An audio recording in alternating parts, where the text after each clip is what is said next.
ទឹកខ្វល់ឯអារឿងគេចូលចិត្តនិងមិនចូលចិត្តនេះអានឹងជារឿងធម្មតានៃមនុស្សលោកទេ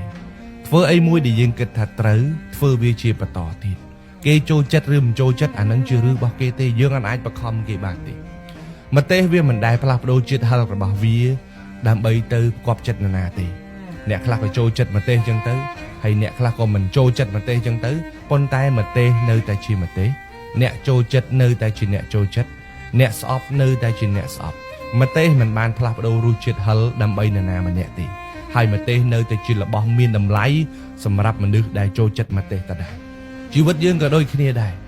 អ្នកមិនអាចធ្វើឲ្យមនុស្សគ្រប់គ្នាលើផែនដីនឹងមកស្រឡាញ់យើងមកពេញចិត្តយើងមកយល់ស្របជាមួយគំនិតយើងគ្រប់យ៉ាងបានទេ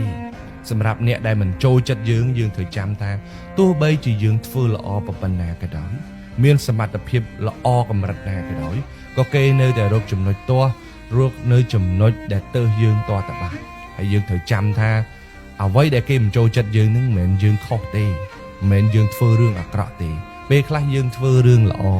យើងធ្វើរឿងត្រឹមត្រូវ